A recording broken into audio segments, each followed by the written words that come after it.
तो कुंडली शक्ति का जो फ्लो है वो नीचे से ऊपर की तरफ जाता है और हमारे सातों चक्रों को गतिशील करती है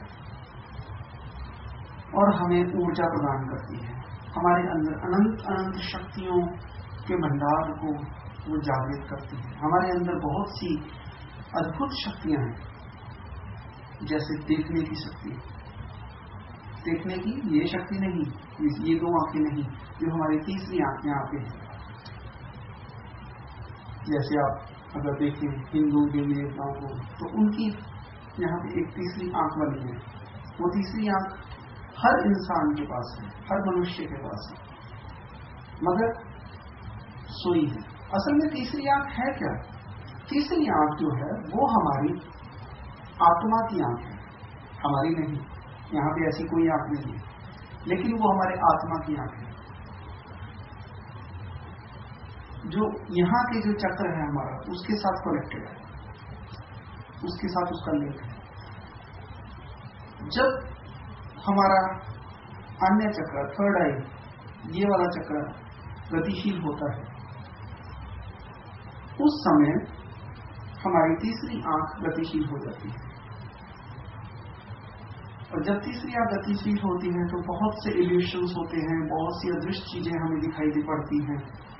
जैसे हम कहें कि आत्माएं, जिसको हम घोस्ट बोलते हैं, भूत बोलते हैं, ऐसी बहुत सी चीजें हमें दिखाई पड़ेगी, दिखाई भी देती हैं, उनसे वार्तालाप भी होती है, आप उनको सुन सकते हैं। और इसी तरह से अगर आप ध्यान में और समाधि में लीन हो जाएं, तो एक दिन आ जाएगा कि जब आप देवी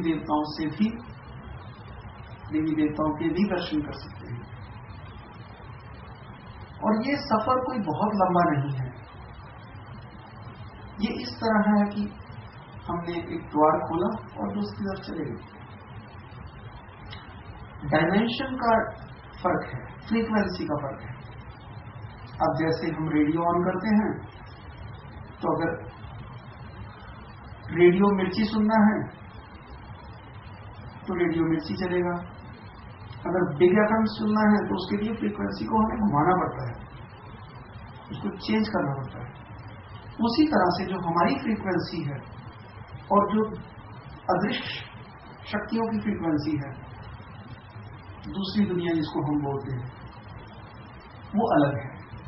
लेकिन ध्यान से हम उस अवस्था तक पहुंच जाते हैं जहां हम उस फ्रीक्वेंसी में प्रवेश कर जाते हैं। और जब उस फ्रीक्वेंसी में हम प्रवेश करते हैं तो हम बहुत सी अदृश्य चीजों को देखते हैं, जिससे हमें बहुत ही ज्ञान, जो सत्य, वो मालूम होता है। सबसे पहला सत्य तो ये मालूम होता है कि ये हमारा जीवन हमारा नहीं है, हम ही नहीं हैं, और भी बहुत कुछ है इस दुनिया में।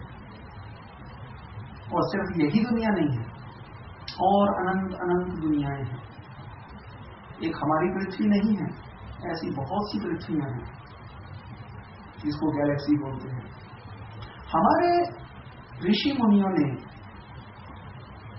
जो 9 ग्रहों की बात की, सब